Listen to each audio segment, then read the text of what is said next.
Flight Mike, most embarrassing NBA trade ever. Out of the NBA, where the Hawks are trading Dejounte Murray to the New Orleans Pelicans. For Murray, Atlanta's going to receive a package that includes 2 first-round picks. Okay. Larry Nance Jr. and Dyson Daniels. Dejounte. That's it? Ladies and gentlemen, They didn't even get Brandon Ingram? Bro, I would have asked Brandon Ingram in at least 1 first-round pick. You ain't have to give me 2 if I get Brandon Ingram, but you get... NBA offseason is officially underway. Bro, what's wrong with the Hawks? You got to get Brandon Ingram. You know they ain't trading Zion, but you got to get Brandon Ingram at least. And Dyson Daniels. Just agreed to a crazy trade with the Atlanta Hawks that is mind-boggling. It completely changes everything for both teams, and it's involving a player that we've been speculating to get traded for quite some time. Now, I wanted to take a moment to thank you guys from the bottom of my heart. Yesterday, we hit trending on YouTube for the very first time since my 1v1 versus Flight Reacts. And this time, I didn't need to get embarrassed on YouTube in order to trend. It was all because of you guys supporting us in our content and our hard work, bringing you guys the latest NBA news. And from the bottom of my heart, I wanted to thank each and every one of you. We are currently 55,000 subscribers away from hitting 1 million subscribers. So if you haven't subscribed and hit our notifications, make sure you do so, because we are working tirelessly to bring you the latest NBA news and analysis straight to your devices. Now that we get all that out of the way, cue the intro. Like Mike.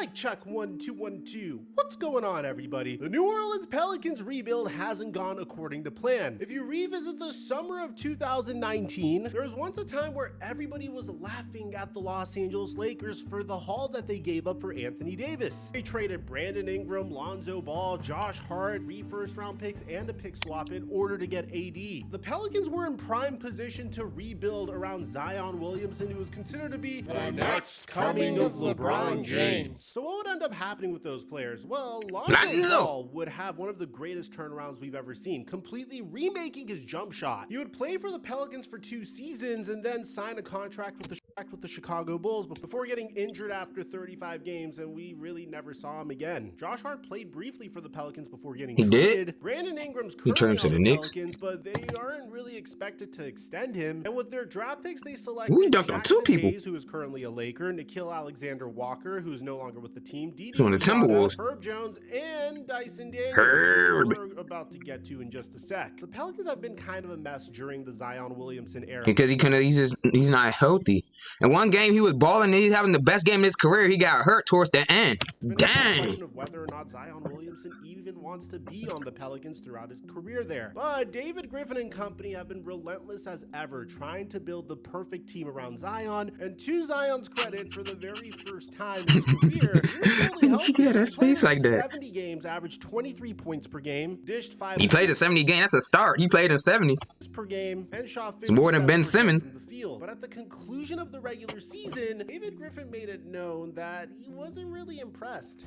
Disappointed to be doing this today. I think the 49 wins that you alluded to are part of several things that happened this year that would have led you to believe we'd be playing deep into the summer at times. Very large chunks of the season for months at a time where we had the second best net rating in the league, and were it not for Boston, we would have looked like the best team in the league for stretches. And I also think we had stretches where you could see we had a lot of room for growth and a lot of improvement we needed to make. There's so many positives we take out of the season. It's really unfortunate this season ended in the way it did. You'd like a season to crescendo to a moment that lets everybody know how good your season really was. Although David Griffin made great points in the first part of this exit interview, the main thesis of the interview comes at the conclusion of the first 2 minutes. It's a very competitive conference, and so I think in the West, that's right. We've always erred on the side of continuity, and our takeaway has always been, let's see this group healthy. I think we've seen it enough. I think we had some really, really good opportunity to see Zion play a career high in games. I think we saw it for segments of time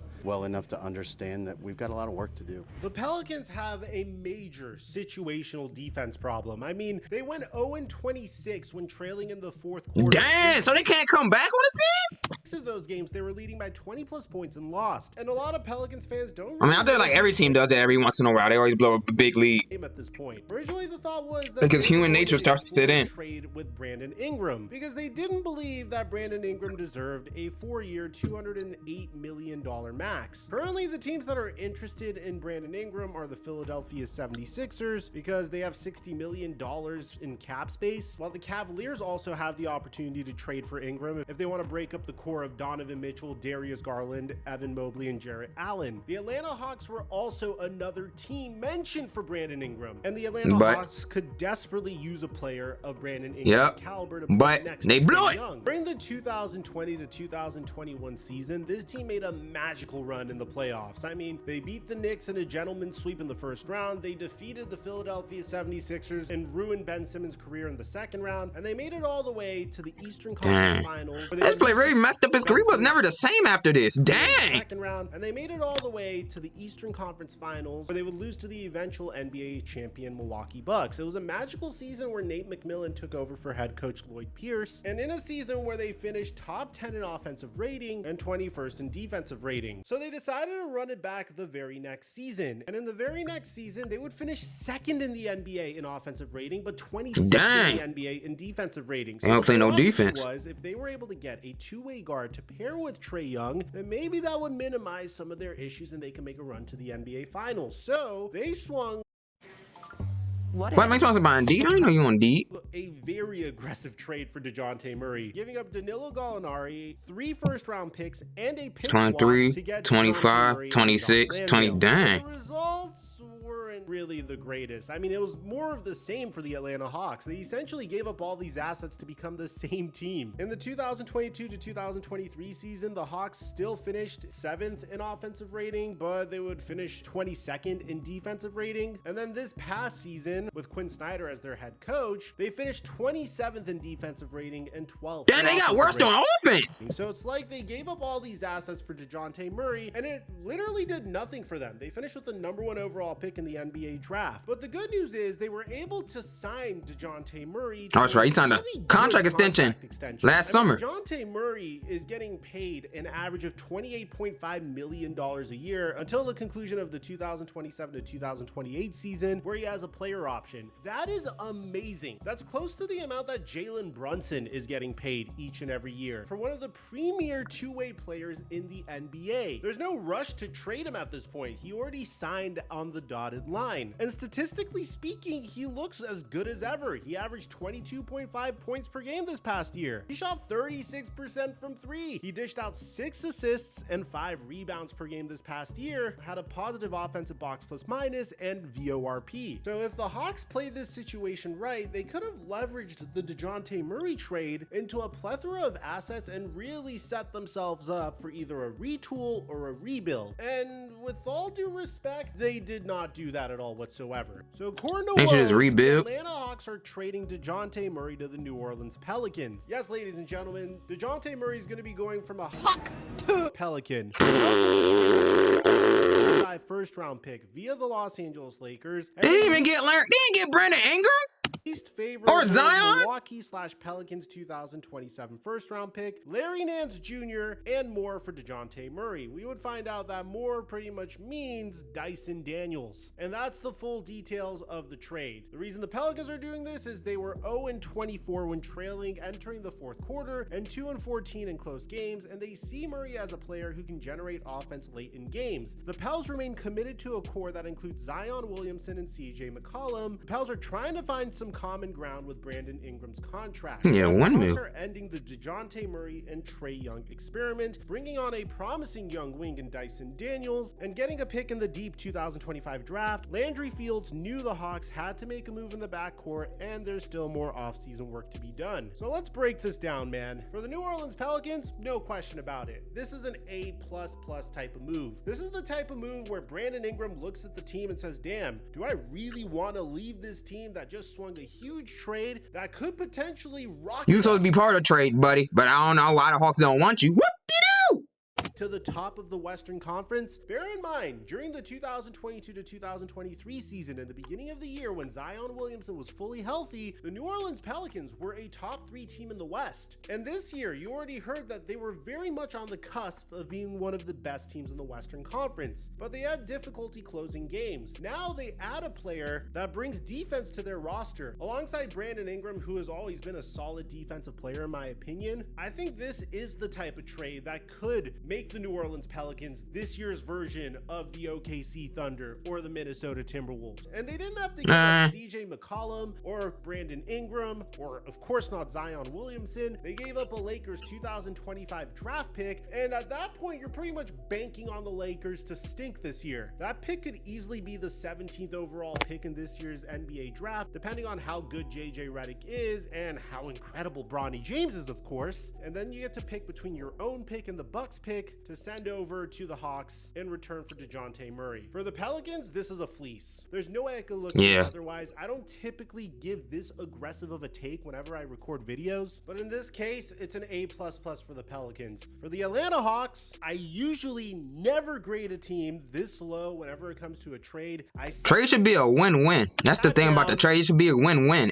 Everyone should win involved in the trade. And I racked my brain. So I don't think they're gonna trade Trae Young over and over and over again in regards how this could potentially make sense. But you're pretty much giving up a player that is getting underpaid for what he brings to the table. A player that is one of the best two-way guards in the NBA. A player that you could have sat and held on to till the trade deadline until the perfect deal came along. And you shipped him for peanuts on the dollar. And the problem is the Atlanta Hawks are in the same situation that the Brooklyn Nets were in this past year before they made the Mikal Bridges trade. They don't have the opportunity to rebuild because the San Antonio Spurs hold their picks. Oh, that's right. And I don't know what else they're cooking up here. I don't know if they're planning on trading Trae Young at this point. I don't know. The Atlanta Hawks really screwed themselves here. Let's build around that new #1 pick they got, I guess.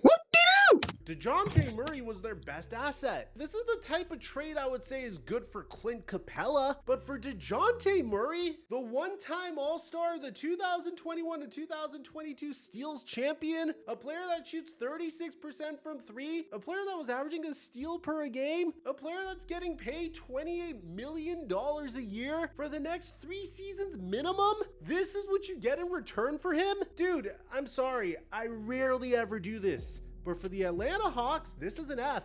This is a horrible return for your investment. Unless if I've been sleeping on Dyson Daniels. Yeah, unless he turns to All-Star. Maybe I'm too much of a stat head. Maybe I don't think this individual that averaged 5.8 points, 4 rebounds, and 2.7 assists per game, and shot 31% from 3. Maybe I'm sleeping on him. Maybe this is the guy that's gonna make or break it for the Hawks. Larry Nance Jr. has always been a solid player, but come on, man. This is not the return for Dejounte Murray. And the draft picks aren't that good to justify this type You should have got Brandon Ingram. They're like equal. You know the when it comes to skill level, they shoot the mid-range. They both play defense. They're both long.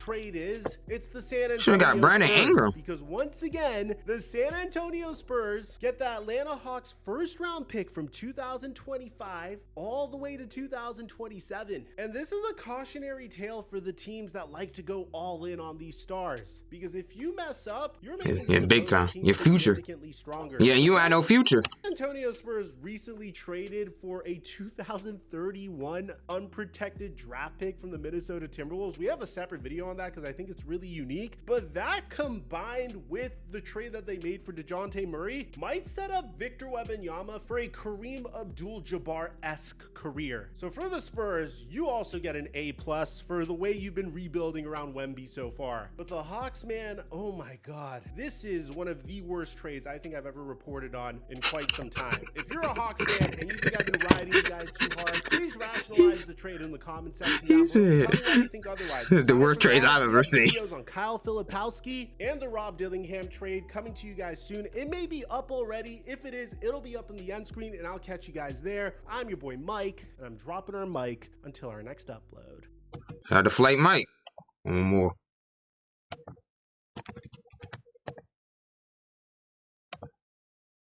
This isn't Charmin. No wonder I don't feel as clean. Hurry up, Dad. You've been in there forever. I'm trying. This cheap stuff. NBA now from a walk-off to a send-off, from a Hawk to a Pelican. Dejounte Murray. From a Hawk to a Pelican. ESPN's Adrian Wojnarowski reports. Little? Who's little? One of the best guards. Bro, Hawks, what are y'all doing? I thought y'all were better than this. Y'all probably get like a borderline all-star for Murray. In exchange for Larry Nance Jr., E.J. Liddell. You got role players. 2 future first-round picks. Murray just completing his second season in Atlanta, a career-high 22. I guess Daniels could play D. I guess they're defenders, bro, because you still got Trae Young. If you're not going to trade Trae Young, you might as well put defenders around him. Whoop-de-doo! Points per. He'll now continue that in a different uniform. Here's Woj with more. For Atlanta, the Trae Young-Dejounte Murray partnership just never worked. 2 years of it. And I thought it was going to work, too, when Dejounte got traded to the Hawks, because look. When Dejounte got traded to the Hawks, I thought Trae Young's going to play off-ball or catch and shoot, attacking closeouts, and the ball was going to be in Dejounte's hands. But they was playing my turn, your turn basketball. Easier to trade Dejounte Murray. There was more of a market with his contract and kind of where he is right now in this league. So for New Orleans, they see Murray as a player who could help them in fourth quarters, another offensive creator to go with C.J. McCollum, Zion Williamson. And I think for Atlanta, they were able to get a draft pick in 2025. They were out of that draft because of the Murray trade and what they gave up for San Antonio. This is one of the biggest drafts in years coming next year, and they are back in that draft with a pick. It's Adrian Wojnarowski. Murray will look to help the Pelicans in close games. This past season, he made 40 shots in clutch time, which is when the score is within 5 points in the final 5 minutes. That was the 5th most in the NBA. New Orleans did not win a single game when trailing entering the fourth quarter. They went 0-22 last season. All right.